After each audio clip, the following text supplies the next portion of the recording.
Hey everybody, my name is Jay. And I'm Tracy, and together we lead the South Orange County Church. We want to welcome you to our Connect video series. In this video series, this is something that we do every week. We talk about something that Jesus said or did, or something that his followers said or did, and we just discuss it, talk about how it applies to our life.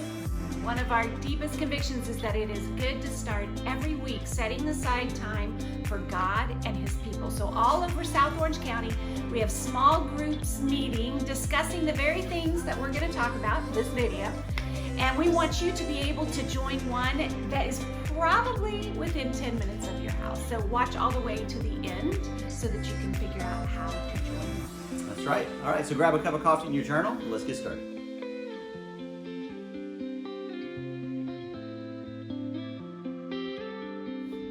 All right, so welcome back. So last week, well, first of all, I have to say the air conditioning works in our house again. Oh, it's awesome. Which is great. I know that many of you were really worried about that. Well, actually, only one of our air conditioners works again, but it's the one that cools down this room. So here, yeah. I'll take it. And so we got some cool air coming in, which is really great. Yay. And last week we went on vacation, which was awesome. Amazing. And we were in Philadelphia for a week. Our daughter was at a performing arts camp up there, and so we got to spend a week up there in Philadelphia. Beautiful. And it was beautiful. We had a wonderful time. But we're home now, and we are back here, and we're really excited about everything going on here in South Orange County. I think as we head into the rest of the year, there's going to be some really cool things that happen, and so I'm really excited to be able to do this with all of you. Yeah. So thanks for watching these. Thanks for discussing these. I actually heard some really great reports about the discussion last week, and so wanted to say thank you for that. Last week we talked about the title was Scattered, and we talked about when the church was scattered after the stoning of Stephen in Acts chapter 6, 7. Acts chapter 7. Yeah. And Stephen shows up in Acts chapter 6, but then he gets stoned in Acts chapter 7. You don't say he gets stoned. You I guess that that's not really. Stoned him. They stoned him. He didn't. He doesn't get stoned. Right. Okay? That was disrespectful. I apologize.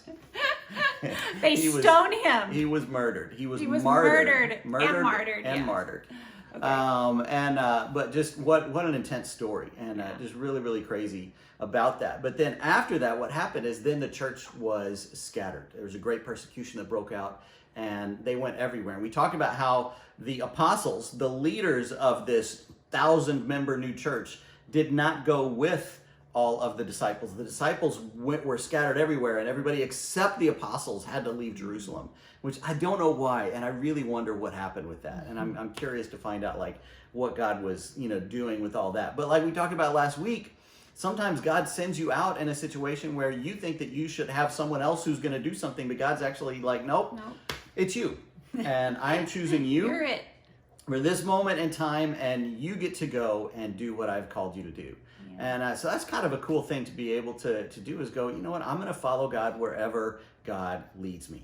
And then he gives you whatever you need. That's what we learned last time, that you have everything that you need to accomplish that. If God calls you, he will equip you for whatever it is he's calling you to do. Which is a great thought. It actually brings a lot of peace when you think about it that way. So we want to go on a little bit in this story, and there's some things that we were talking about earlier today just about this story in the early church and what happened. So I want to back up a little bit to Acts chapter 6, when this whole situation came up where you had the Grecian Jews, the widows of the Grecian Jews were not being, they were being overlooked in the distribution of food, and so they had to go through this process, right? And then that's when they chose Stephen to be one of the guys that helped. And they chose 7 guys. Stephen was one of those, but then the first name after Stephen was this guy named Philip. And I love that when we are introduced to Philip, the thing that we see about him there in Acts 6 is Philip is like, great. I mean that's the spirit that you get from all these guys, is that they were men of great faith. They were spiritual men, but they were willing to step in and do whatever needed to be done at the moment. And they were like, there's a problem in the church. There's an issue. You need me to help with the distribution of food? I'm in. I'm there. And I'm totally ready to go. And so this is Philip, and this is what we see there.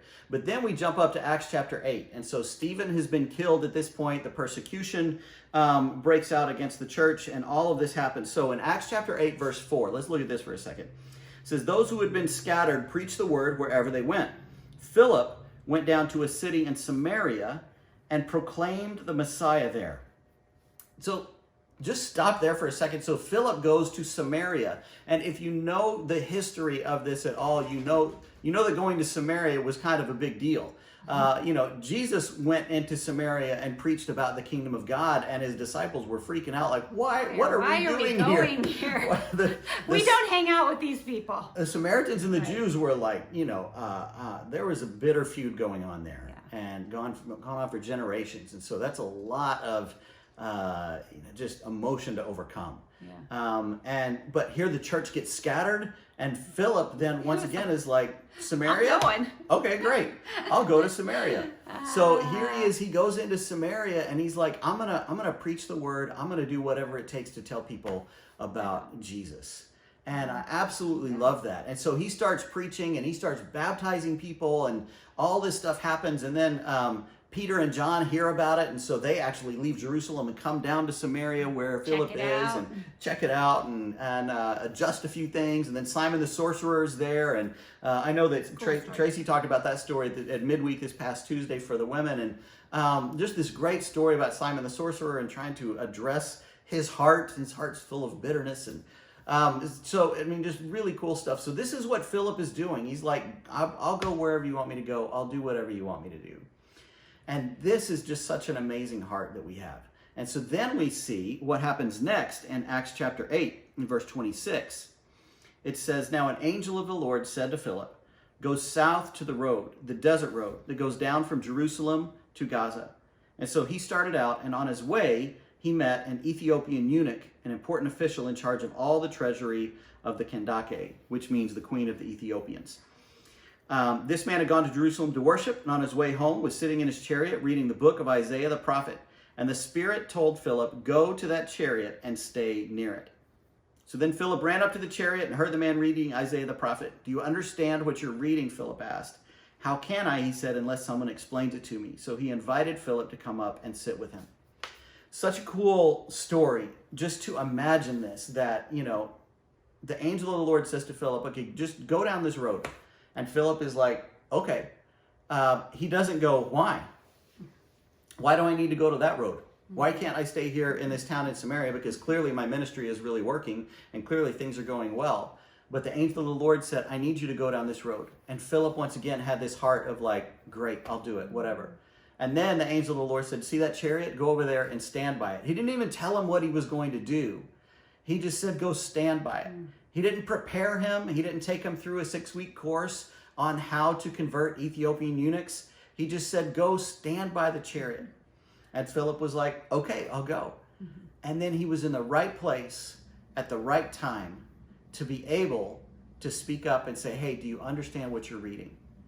And so God put Philip in that place. But I love his spirit just to imagine the heart of this guy. You would compare it maybe to Jonah, when God was like, Jonah, I want you to go to Nineveh and preach to them. And Jonah's like, forget that. I'm not going to go preach to those guys. And he ran the other way. But now you've got Philip, and God is like, I want you to go on that road. Philip's like, great, let's go. Let's do it. Go stand by that chariot. Great, let's do it. I'm in. Let's do it. And I think that this is such a great inspiration for us. And so, there's many of us in the South Orange County Church that have been disciples of Jesus for many, many years. And some of you have not. Some of you are new in the faith. Maybe you just got baptized a couple years ago, sometime maybe in the last 5 years, and you're growing in your faith. There's others of us that have been around for 2 decades or more, coming up on 3 decades. And we can get into the mode of, the Christianity, the church, this church life is just kind of, it's a part of what I do, but I have relegated it to a particular part of my life. And sometimes our heart does not reflect Philip's heart in this situation, where God says, hey, I need you. We don't always have the heart of like, what do you need me to do? How can I help? And, it's a heart check for us for sure as we start to get older, because, sometimes we can remember, I used to do that. I used to be that way. I would go anywhere, do anything for the kingdom. And then we can feel a little bit like, but man, I got burnt, or I got disappointed, or I got let down. And I don't know if I can do that anymore. But this Spirit, I think, is such a refreshing image for us to hold on to and go, I can still be that way. Yeah. Because God still wants to do great things. God still wants to work. Now, it may not look like it looked 20 years ago, but God wants to do something amazing in your life. And he's offering that. He's saying, I need you to go down to this road. I need you to be present. But what he's waiting for is for you to have this attitude of Philip, which is like, where do you want me? I'm happy to go. I would be happy to do that. You know, we were talking about our just kind of the journey of us. We came here to the South Orange County Church in September of last year, and so we've been here since September the 15th. So we're coming up. We're almost on our 1 year anniversary, which is really cool. And, I said birthday. Birthday. Anniversary. That's what I meant. But it's really cool to think like, okay, so what has happened in the last year? Yeah. So much has happened in the last year because we've all been navigating COVID and how do we get through all that and the pandemic and all these kind of things. But within our church, here, what we did at last fall, we really started to get into, we were talking about how the past affects our present. And we went through a whole series on grief and being able to let go of some of the things of the past so that God could heal them and then move forward.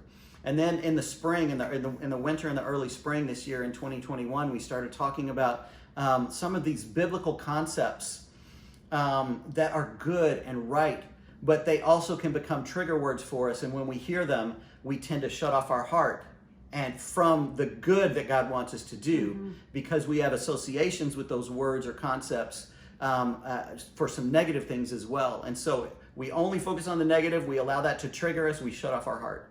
And so we leaned into some of this where we were going, let's actually look at these concepts and go, no, wait, I want to take these concepts and be able to apply them and follow God because this is what God wants us to do. And so we talked about the idea of leadership and what healthy spiritual leadership is and allowing ourselves to be led and allowing ourselves to step into the role of leading other people and following people when we need to follow and being a good follower, being a good leader, and what spiritual leadership is. And we talked about evangelism and the beauty of us being able, what Philip what just Philip did. was doing. And that we get to share like We this get to be idea with somebody else. Like God is not who you think he is. What Satan has done in our society is tell people that Christianity is narrow-minded and full of death, right? Yeah. It's completely, it's a dead religion because there's no life in it. That's what Satan has done. But that's so not true. Christianity is beautiful and it is full of life. It offers life to the full. And so we get to actually show people following Jesus isn't what you think it is. Yeah. It's not what you see on social media. It's not what you see in the headlines of a failed pastor. It's not what you see when churches are dying. It's not what you see even when you see people who are Christians that interact on social media in a way that is not like Jesus. This is not what Christianity is. And so evangelism is getting to share this good news of Jesus with other people. And then we talked about discipleship and about how discipleship, helping one another to grow to be more like Jesus, is beautiful. And but these things shut us down. But here's this opportunity for us to go, I want to be like Philip. And I want to have this heart where I will do anything that God asks me to do, I will do. Anywhere God asks me to go, I will go. Anything God wants me to look at in my own heart and character, I'm happy to look at those things and engage those things. And then we went into the summer. Right. And we started meeting as small groups. Thank you. We went into meeting, we got all of our small groups together. It took a while. But honestly, we've only been doing it for 3 months. Right. Really. And I was kind of shocked by that because it feels like we've been doing it for a long time, but we've only been doing it for a short amount of time. Yep. And it feels like all these groups have come together, they've solidified, they've established, how they can interact with each other, and they've set up something great on Sundays. Okay, so now we're coming into the fall, and honestly, I feel like for me, and maybe this is very slow, I just now have gotten to the point like, okay, I want to make some disciples. Right. Like I want to go, I want to share my faith. I want to meet my neighbors, and I want to meet my neighbors in my neighborhood, not with an agenda but with just simply, I want to meet them and figure out who they are. Who are you? get to know you, show them the love of Jesus. You know, I want to be about doing this, and I want to make some sort of shift. You know, it feels like we're just now ready to make a shift into making our lives about reaching out to other people. And I think it was, for me, it really solidified when I found out that Orange County had a 72% divorce rate. And I think that really hit me hard. And I think the reason is because there are so many churches here. And there's, you know, I had this experience this week where on my neighborhood app where someone moved to the neighborhood, and they simply asked, hey, my boyfriend and I are looking for a Bible-based church.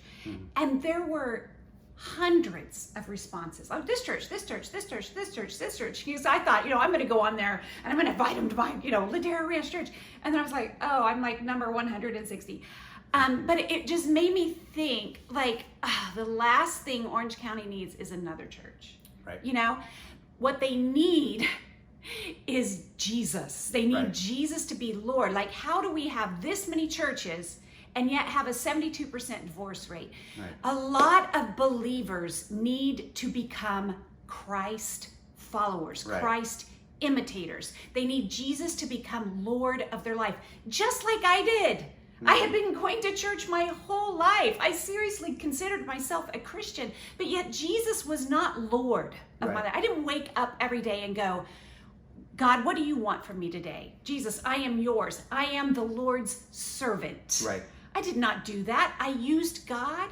I prayed to him when I needed something, when I needed to get out of trouble, when I needed to feel good about something, or, it was me. I was Lord of my life. Right. And I fit God and spirituality I made God in my image. Right. Instead of realizing I had been made in God's image. This is what people need. Right. They need to know that they've been made in God's image. They need to know that when you make Jesus Lord of your life, it is powerful. Right. He has the power. They need a God that can change their marriages. Right. Like, they need a Jesus that can put broken marriages back together, right. which a lot of you have witnessed in your own life. Right. That you came into the kingdom with a broken marriage and Jesus fixed it. Right. We have all witnessed it, or we have actually experienced it ourselves. Right. So this is our mission field. Yeah. It was like God lifted up my eyes and said, look at the fields. They're ripe for the harvest. Right. And I went, it's true. Right. Even in a place with this many churches, there are people that need Jesus to be Lord of their life. All right, so here's what we're going to do. It is time for us to really start to focus on helping other people see how awesome Jesus is. And we are going to open up our eyes, lift up our eyes and go, okay, God, where do you want me? What road do you want me to go down? Yeah. What chariot do you want me to stand by? What neighbor do you want me to talk to? What person at my job can I connect with? Because God is, as he is scattering us, then he's going to give us these opportunities, just like he did with Philip. And our response is to go, great, where do you want me to go? Who do you want me to talk to? And I want you to start thinking like, okay, I want to start bringing somebody with me to these gatherings that we have on Sunday morning. Amen. Bring them with you. Awesome. And don't get caught up on like, well, wait, does that mean I have to show them the video and they have to watch the video before they can come to our Sunday service? No, it doesn't. You can bring them even if they've not watched the video. And then what you guys can do is say, oh my gosh, we just watched this great video. Let me tell you about it. Here's the story. And then you tell them what you learned from it. And then you guys talk about it. And the more excited you are about what God is doing and what you're learning, then that's going to have a big impact on these people. So don't let those kind of semantics trip you up or stop you. Invite your friends to come with you. Say, my church has the coolest thing that we do on Sundays. We get together and we sit around, we have a meal together, we talk, we're building community. It's really safe and it's really awesome. Please come and join us. And we want us to start really being able to kind of look for all these opportunities that God is going to give us to help a lot of people. And we're going to intentionally, as we head into the fall, have an opportunity for us to strengthen marriages. Yeah. We believe that, like we're talking about, this is a great mission field for us. And this is the one that I believe God is leading us to for the last half of 2021. We're not going to do this forever. We may not do this in 2022, but we're going to do it for the last half of 2021. And so it's I want to... only a quarter of 2021. It's only a quarter? What's a third? It's a third. Is there a September, third? October, November, December. That's a third. Okay, yeah. okay. Well, it's not half. Okay, it's not half. That's true, but it's a third. These last four months of 2021, we're going to have an opportunity to really strengthen marriages. And I'm really excited about that. Now, that doesn't mean that if you're not married that you're not going to be involved. You actually are going to be very involved, because God is going to say, go down this road and talk to your married friend and invite them to this. And you're going to have the opportunity to be an incredible blessing to people. We're also going to continue to have great events for our singles, even throughout the Orange County region. There's going to be awesome stuff going on. Great events for our teens. Our youth ministry Sundays are starting actually today. Or this weekend, depending on when you're watching this video. So our youth ministry Sundays are starting. So there's going to be great things going on for our teens, great things going on for our singles. But for our married people, we're going to be able to go through this incredible book called Making Marriage Simple. And David and Cece Bruce from The Turning Point, who we love, have developed a great guide for us to go through and be able to apply all of these great spiritual and biblical principles to some of these great practical tools for helping you to grow in your marriage and make your marriage simple and awesome and vibrant. And we've seen this work.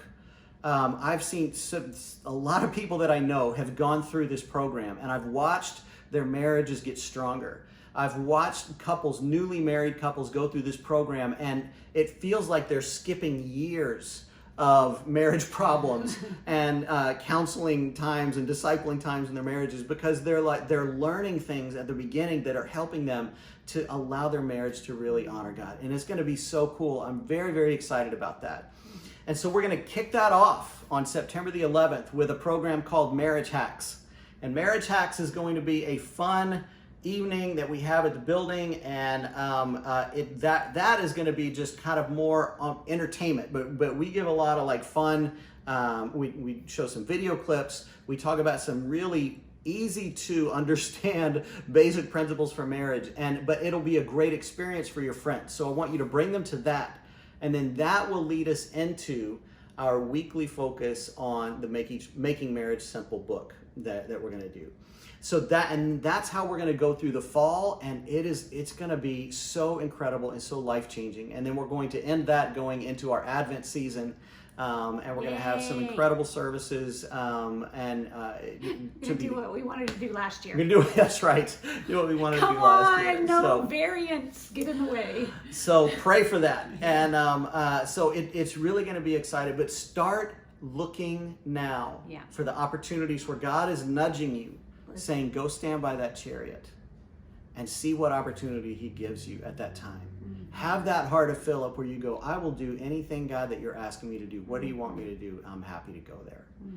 And this is going to be such an incredible time to see all of this happen. Mm-hmm. Anything else? No. That's it? That's good. Awesome. I mean, we only read half the story. I know. There's so much more in the story. So you can go and read it on your own. You guys can talk about it. But this is the thing that I wanted you to think about today is looking at this response of Philip, looking at this heart of Philip and going, is my heart like his heart? Am I willing to go wherever God wants me to go? Am I willing to say, God, where do you want to put me? I'm happy to serve anywhere it is. And so talk about that in your groups and talk about what comes up and how you're feeling about allowing God to use you in that way. I think that'll be great. So like we said earlier, we do have groups that are meeting all over South Orange County, and we would love for you to be a part of one of those. If a friend has sent you this video and you've actually watched this far, that's pretty impressive. But if you'd like to get to know who we are and find one of our groups, then you can send us an email at socchurch@occhurchofchrist.com. That's socchurch@occhurchofchrist.com, and we will get back to you and help you get connected with some people in your area. We also have, coming up, I wanted to remind you, we're going to be celebrating the Festival of Sukkot at the end of September, and I wanted to invite all of you to come on our family camp. We're going to up into the mountains to go camping for the weekend. It's going to be incredible. It's not like camping. It's like, wimpy camping for us. And but it's going to be a great time of fellowship. And so I know several people have signed up already. I'm really excited about it. I want to invite more of you to sign up so that we can spend this awesome weekend together. And that's going to be really great. I wanted to thank you for just continuing to be a part of the South Orange County Church. Yeah. I'm so proud of our small groups. I'm so proud of all of you that are meeting on your own and Amazing. each week coming together and having the discussions and growing in your love for one another and growing in your relationships with one another. Doing it. We are, and it's so cool. I want to thank you for doing that. I want to thank you for your continued generosity and supporting the Orange County Church of Christ. I want to thank you for giving consistently and generously and helping our church. For those of you, maybe this is even a reminder, oh yeah, I need to give. You can absolutely do that through our app. You can give there. And so I just want to thank you for continuing to do that, because you have a conviction about generosity and about pouring into our community here. So I wanted to thank you for that. We're really excited about all that God is going to do in the South Orange County Church in the remainder of 2021 and then also in the years to come. So we love being here with you guys. Thanks for listening today, and we look forward to seeing you next week.